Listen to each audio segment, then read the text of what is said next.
welcome back to the channel. Today is Friday, and Fridays are awesome. All right, so welcome back to the channel. If you're new to the channel, make sure that you like, that you comment, and you subscribe, and hit that notification bell. So today we are going to talk about, should you buy a 2-door or a 4-door Wrangler? Well, today, that's what we're going to talk about. You might be asking yourself, well, how do you know whether you should buy a 2-door or a 4-door? You don't have a 2-door. Well, I can tell you, we did. So, once again, back, when we had those 2 Jeeps that were 4-door originally, when we had to sell both of them, we got a loaner Jeep, which was a 2012.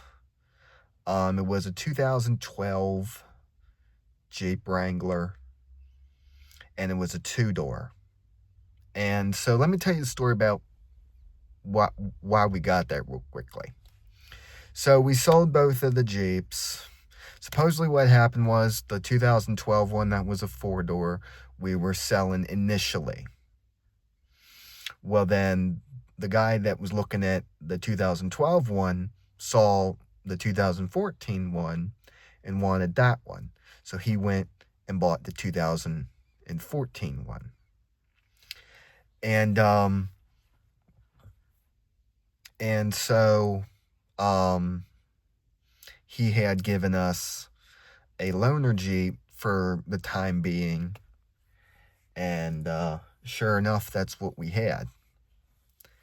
And I have to say, it was not the greatest experience, and here's why. So let's talk about the 2-door, right? The 2-doors, they're smaller, and they're a lot shorter than the 4-door ones, obviously. But the 2-doors are smaller, and they don't have a whole lot of room in comparison to the 4-door ones. So if you ever have a 2-door Wrangler, you're going to have to make a decision. Do you want to transport passengers, or do you want to transport stuff in the back? Because the way how it is the rear seats are practically in the trunk. Now, if you know anything about the trunks on these Jeeps, they're not super big. So when you have the rear seats up, you have probably about this much space for space. We're talking this much space to put stuff in the back when you have the rear seats up. And I have to say, it's not really fun. It's not fun. Because you have a little thing on your seat that you have to flip up, and the seat goes forward, and you only have about, a certain amount of space. Someone in my extended family, he was a bigger person, and he could not get in the back there. And it was a pain in the butt trying to get into the back, because you have to go through the door here, and then you have to go in the back. And there's like no cup holders, no armrest. You are literally sitting in the trunk of your 2-door Wrangler. And it's not fun. The seats are also smaller. And,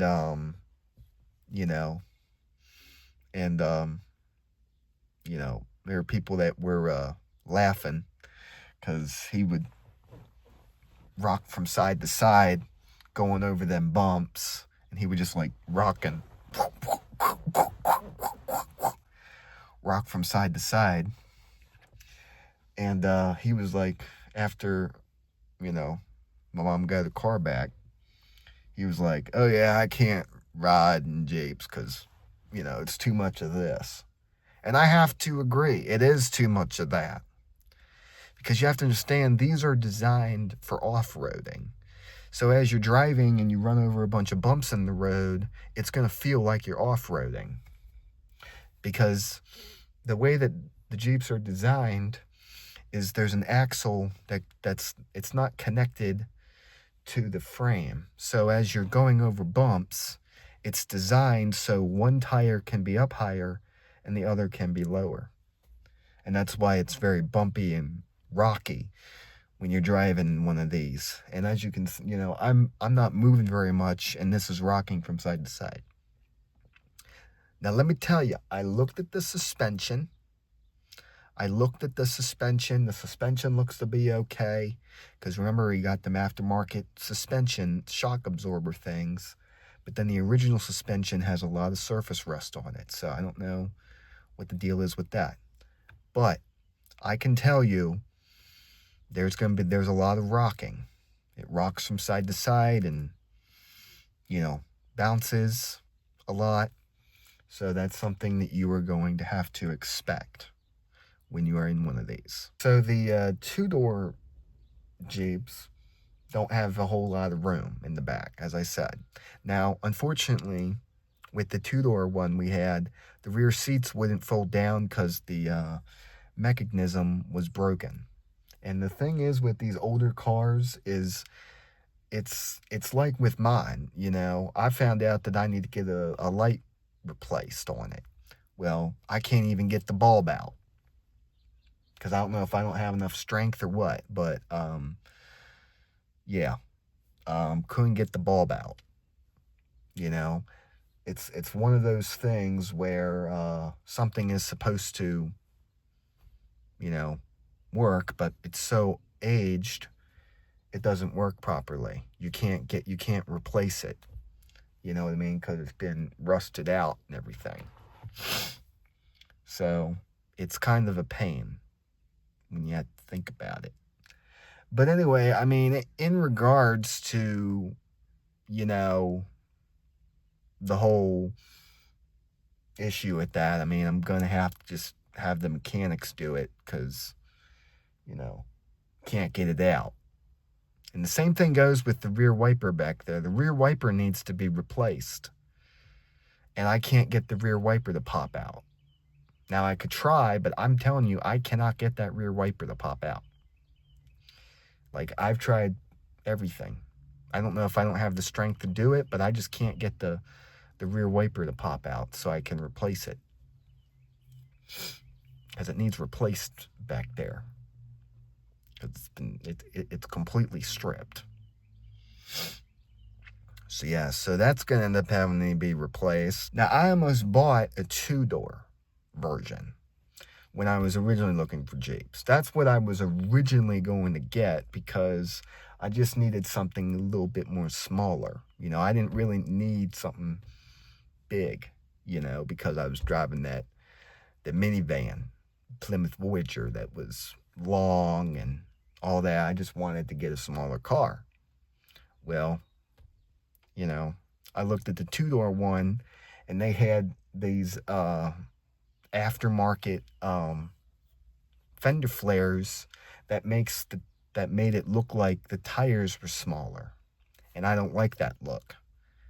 If you're going to have those aftermarket fender flares where it's that little black flare that goes across the outside, you're going to need like bigger tires. Otherwise, your shocks and all of that stuff's going to be seen.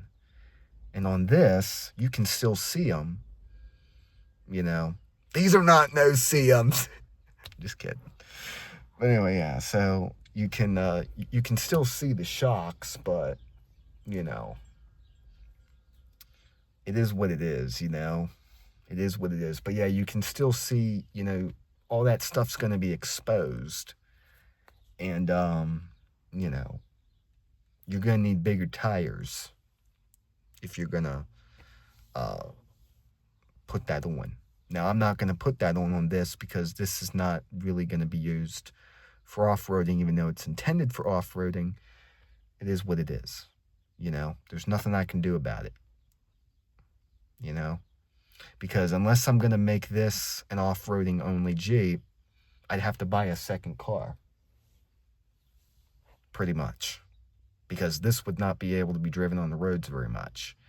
because of the tires and the lift and everything, it would not be able to be driven. I'd have to buy a second car, and I can't buy a second car. So this is the way it is. So we're going to keep it the way it is. But anyway, going back to what I was saying.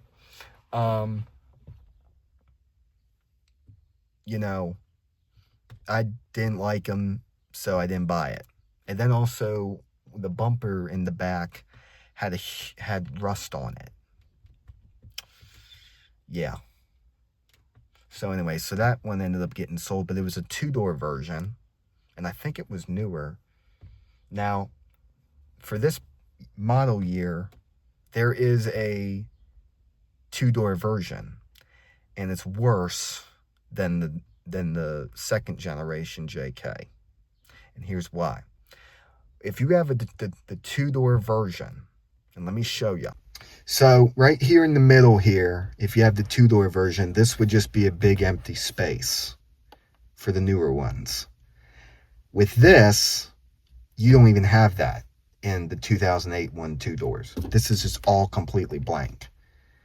And yeah, that kind of isn't fun. And then down here, I added this here. So, you know, it's kind of resembles the 2011s and newer. So I added that, but that didn't even come with that. You know, there's nowhere to store stuff. Like, this is your only storage thing, and you don't have anywhere to put that. You see right there, that's the thing that, let me show you. That's the thing right there that you use to open, to put it in neutral if you're towing it. And, you know, so yeah. Because you can't, you can't shift it out of gear without the key. So the only way you can do that is if you take that and you put something down there to unlock it, then it can shift into neutral. But in order to do that, you'd have to get inside first. And since, you know, this is locked and the parking brake would be applied, you're not going to be able to get into this Jeep to tow it without the car alarm going off. And yes, I did make sure that the car alarm on this works. So, yeah. But anyway, and then you know what? On the newer JKs, they have a little switch here for your mirrors. So I actually have 2 power outlets instead of 1. So that's good, at least. But yeah, so I didn't buy that. I didn't buy that one, you know, because it just wasn't the right one. Now, I have to say, if you do buy a 2-door, it's not going to have powered windows or powered locks. So let me show you that as well. Okay, so this is what the 2-door ones would look like. You would just have to do that to lock it. And then you would have a roll down window here. But yeah, you know.